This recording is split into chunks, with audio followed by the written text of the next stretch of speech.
ये तस्वीरें हैं उन दफ्तियों पर लिखे हुए शब्दों की जिन पर लिखा हुआ है कि कोचिंग माफिया शर्म करो और हमारा शोषण बंद करो। इन तख्तियों पर बने हुए हाथ उस समय की याद दिलाते हैं जब वो विद्यार्थी हमसे पूरा भरसक प्रयास कर रहे होंगे मदद मांगने का, लेकिन सिवाय अंधेरे के वहाँ पर और कुछ भी ना था। ये वही कोचिंग है जिस कोचिंग के बेसमेंट में एक लाइब्रेरी चलती है और उस लाइब्रेरी में बरसात में पानी भर जाने के कारण 3 छात्रों की मृत्यु हो जाती है।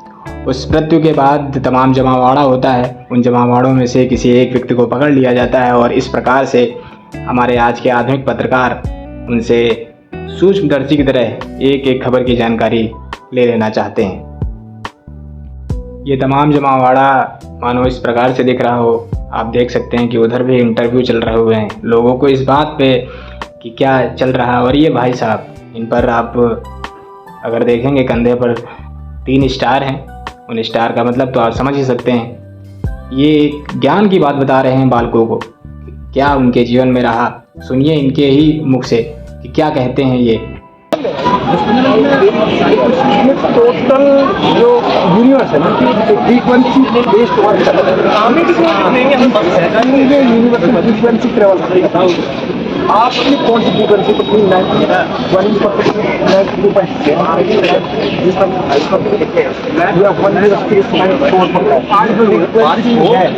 आपने क्या पढ़ा, वही जो आप सुनना चाहोगे वही चैनल आप लगाओ, तब आपको वही आवाज़ वही सब कुछ सुनाई देगी। लेकिन आप पहुँचना है कौन सी टोटल ब्रह्मांड एनर्जी है ना, फ्रिक्वेंसी में जितनी तुम हाइट पे जाओगे, जब तुम यहाँ से देख रहे हो 3 आयाम होते हैं आध्यात्मिक इकोनॉमी। इसमें आप देखोगे इकोनॉमी बेस पे जो बड़ा हो गया उसका एंगल रीजन बहुत वाइड जो आध्यात्मिक होगा। जैसे एक हम यहाँ से कुछ देख रहे हैं, एक हम मेट्रो स्टेशन से देख रहे हैं, कितना फर्क होगा एंगल में रीजन में। एक हम हाइट पे जाए पहाड़ों की थी, वहाँ से कुछ देखें, कुछ फर्क होगा कि नहीं होगा। लेकिन तीनों क्षेत्र में जितना जितना हाइट किया वो स्पेस कम ले जाए। ये भी याद रखना, हाँ से फिसल गया ना, कोई तुम उठा नहीं सकता। तुम चाहोगे जीवन में जो चाहो वो बन सकते हो। ऐसा कुछ नहीं है कि यार मैं IAS बन के ही एक जो चाहो। हम तो सर देश सेवा करने आए, आपकी तरह करेंगे सर देश सेवा। पहले अपनी सेवा फिर देश सेवा। ब्रह्मास्त्र पहले अपने आप को इतना सशक्त बनाओ, इतना काबिल बनाओ।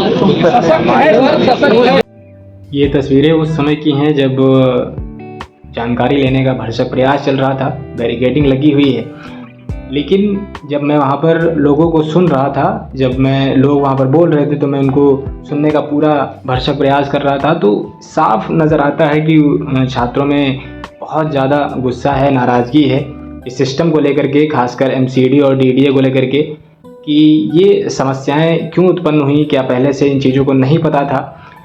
पहले से भी ये नोटिस एक छात्रा के द्वारा दिया गया था। हमारे इतिहासकारों ने कहा है कि अगर आप किसी भी आंदोलन को लीड करना चाहते हैं तो जब तक आप एकजुट नहीं होंगे तब तक आपको उस आंदोलन में बिल्कुल सफलता नहीं मिल सकती। और यहाँ पर अलग ही खेल चल रहा है।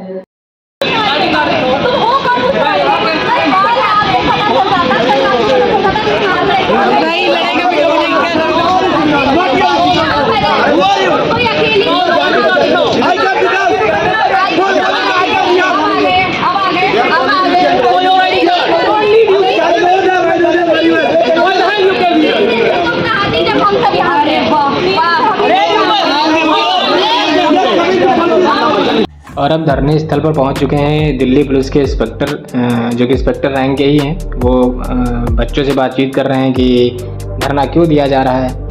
हालांकि उनको पता है कि किस बात पर धरना दिया जा रहा है, लेकिन वो बच्चों से बातचीत कर रहे हैं और वो सामने खड़ी बस पर उनको बिठा कर ले जाना चाहते हैं। फिलहाल बड़े गतिरोध के बाद छात्रों में एकजुटता दिखाई और वहीं पर जम गए। हालांकि पुलिस वहां उन्हें बाहर नहीं निकाल सकी या उन्हें वहां से हटा नहीं सकी। और अब शुरू हुआ फिर से एक बार पत्रकारों से रूबरू होने का काम। और यहाँ पर तमाम आप देख सकते हैं कि इंडिया TV और आज तक और GTV जहुआ भर के जो लोग जो हैं वो अपना कैमरा और माइक लिए हुए लोगों से मानो ऐसी खुफिया जानकारी निकलवा लेना चाहते हैं कि अब क्या ही बताएं उनको। आप खुद ही देख लीजिए कि किस प्रकार से वो जानकारी चाह रहे हैं। करके ले जा रहे हैं, लेकिन सवाल यहाँ अपनी मांगों को लेकर प्रदर्शन कर रहे हैं, उनकी 9 मांगे हैं, यानी कि वो ये चाह रहे हैं कि जो कमिश्नर हो या तमाम जो अधिकारी हैं वो इसको लेकर अपनी जिम्मेदारी सुनिश्चित करें। लाइब्रेरी को लेकर बड़ी मांग है कि यहाँ सबसे बड़ी समस्या लाइब्रेरी को लेकर है।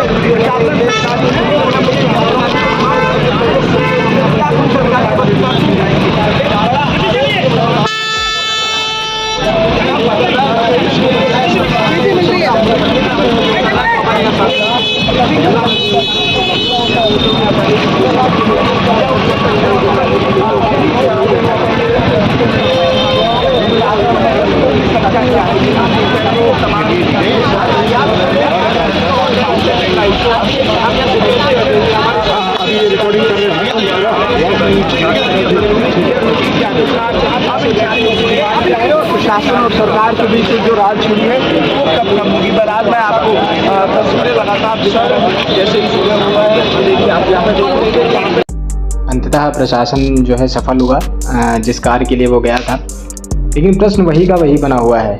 छात्रों की मांग थी कि 2 ऐसे अध्यापक हैं जिन पर वो खूब भरोसा करते हैं और मानते हैं कि उन्हें अब हमारी जो है हमारे साथ खड़े होना चाहिए था, बिल्कुल उन्हें खड़ा होना चाहिए था, लेकिन वो नहीं आए अध्यापक, या उनका क्या कारण रहा।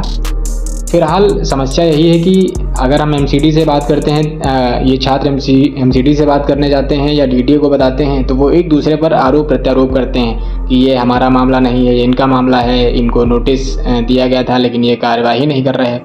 तो इन सब पर ये आरोप चल रहे हैं एक दूसरे पर, लेकिन प्रश्न वही का वही बना हुआ है कि जिम्मेदारी कौन लेगा। अगर जिम्मेदारी ली गई कौन लेगा, उसके बाद का प्रश्न ये है कि इसका कैसे निवारण किया जाएगा, क्योंकि जिन छात्रों की मृत्यु हुई है उनको कंपनसेशन देने की बात चल रही है, लेकिन कंपनसेशन तो अभी तक मतलब कोई नामो निशान नहीं है।